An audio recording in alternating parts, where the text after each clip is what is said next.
Hi, hello, welcome to our channel Adhyadax. Primary information about the notification, government apps and government notification and studies. ఇప్పుడు నేను చేసిన video ఈ update ఏంటి అంటే doctor BR Ambedkar ఊపర్ యూనివర్సిటీలో open degree and PG చేసే వాళ్ళకి డిప్లొమా కోర్సెస్కి అయితే నోటిఫికేషన్ రిలీజ్ అయిపోయింది. అప్లికేషన్స్ సబ్మిట్ చేసుకోవచ్చు. ఈ అప్లికేషన్ ప్రాసెస్లో ఎవరైతే ఓపెన్లో ఈ మధ్యలో డిప్లొమా కోర్సెస్ అంటే బిఎల్ఐసి అవి చేయాలి అని చాలామంది అనుకుంటున్నారు. నేను ఇప్పుడు ఈ వీడియో చేయాల్సిన అవసరం ఏంటంటే చాలా ఇయర్స్ క్రితం పీజీ చేసిన అమ్మాయిలు కూడా మ్యారేజ్ అయిపోయిన తర్వాత నెట్కి కానీ అండ్ అప్డేట్స్కి కానీ కొంచెం దూరంగా ఉంటున్నారన్నమాట. మళ్ళీ ఇలాంటి అప్లికేషన్స్ వచ్చినప్పుడు వాళ్ళకి కొన్ని అంటే వాళ్ళు చేయడం మర్చిపోతున్నారు. ఆధార్ అప్డేట్ ఒకటి, దానిలో పెళ్ళైన అమ్మాయిలు ఎవరైతే ఆధార్ కార్డు ఉందో వాళ్ళ డాడీ నెంబరు, వాళ్ళ అన్నయ్య నెంబరు, వాళ్ళ హస్బెండ్ నెంబరు, వాళ్ళ అత్త నెంబర్ ఇలాంటిది కాదు, మీ ఆధార్ కార్డ్ మీ నెంబర్తోటే లింకప్ అయి ఉండాలి. మీ ఆధార్ కార్డ్కి మీ ఫోన్ నెంబర్ ఉండాలి. అండ్ స్పెషల్లీ అమ్మాయిల కోసం ఒక మెయిల్ ఐడి ఉండాలి, అపైర్ ఐడి అని క్రియేట్ చేసుకొని ఉండాలి అన్నమాట. ఇవన్నీ చేసుకొని ఉన్న వాళ్ళకి ఓపెన్ యూనివర్సిటీలో అప్లికేషన్స్ ఈజీ అవుతున్నాయి. అండ్ చాలా రోజుల క్రితం నంబర్ అప్డేట్ లేక స్టేట్ అప్డేట్ లేక పెండింగ్లో డాక్యుమెంట్స్ అయితే ఉండిపోతున్నాయి. వాళ్ళకైతే ప్రాబ్లమ్స్ ఉంటున్నాయి.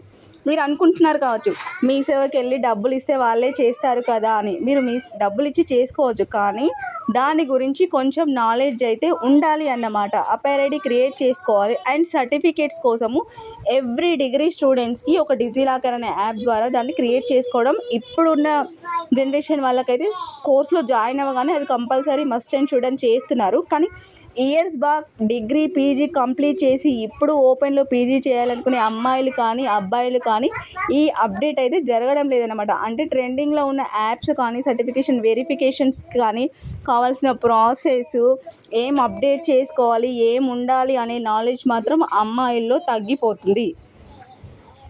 సో ఇదైతే అమ్మాయిలు ఎవరైతే ఉన్నారో వాళ్ళు కొంచెం అప్పుడప్పుడు ఇన్స్టా, యూట్యూబ్ అలాంటివి ఎలాగో చేస్తూ ఉన్నారు, ట్రెండింగ్లో ఉంటున్నారు. కానీ వాళ్ళ మెయిల్ ఐడీస్, వాళ్ళ పాస్వర్డ్స్ ఇట్లాంటి వాటివి ఏమేమి అప్డేట్ చేసుకోవాలి అనే వాటి గురించి ఒక అవగాహన అయితే కలిగి ఉండాలి. ఎంత మీ సేవలో అప్లై చేసుకున్నా కానీ ఇలాంటివి మనకి తెలిసి ఉండడం చాలా అవసరం. కొంచెం ఏదైనా ఒక అప్లికేషన్ని ఒక్కసారి ట్రై చేసి చూడండి, అప్పుడు ఏమేం కావాలి అనే ఐడియా మీకు కూడా వస్తుంది.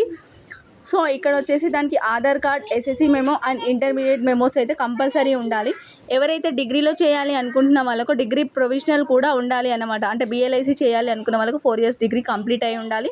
Plus provisional certificate and caste certificate must.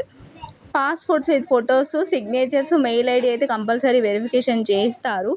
ఆన్లైన్లో అప్లికేషన్ ఫిల్ చేసిన తర్వాత దాన్ని అప్లికేషన్తో పాటు మీరు స్టడీ సెంటర్ అంటే మీరు ఏదైతే స్టడీ సెంటర్ అయితే పెట్టుకుంటారో అక్కడికి వెళ్ళి ఒరిజినల్ సర్టిఫికేట్స్ ఇచ్చేసి వెరిఫికేషన్ చేయించుకోవాలి. అండ్ వెరిఫికేషన్ చేయించుకున్న తర్వాత మీ ఒరిజినల్ సర్టిఫికేట్స్ అయితే మీకు ఇచ్చేస్తారు. దాని తర్వాత వెరిఫికేషన్ తర్వాత ఫీ పేమెంట్ చేయాలన్నమాట. ఆన్లైన్లోనే ఫీ పేమెంట్ ఉంటుంది, బట్ స్టడీ సెంటర్లో వెరిఫికేషన్ తర్వాతనే ఫీ పేమెంట్ ఉంటుంది. ఈ ఫీ పేమెంట్ రిసిప్ట్ని అన్ని సర్టిఫికేట్స్ జిరాక్స్ని 2 sets తీసుకొని స్టడీ సెంటర్స్లో ఇచ్చేసేయాలి.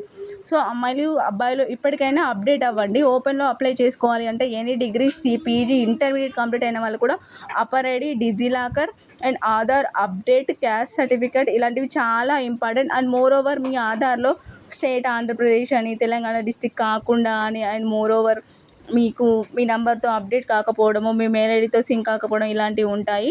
మీరు ఏ మొబైల్ నెంబర్ అయితే యూజ్ చేస్తున్నారో ఆ మొబైల్ నెంబర్కి మీ ఆధార్ లింకప్ అయ్యేటట్టు చూసుకోండి. Please like, share, subscribe my channel.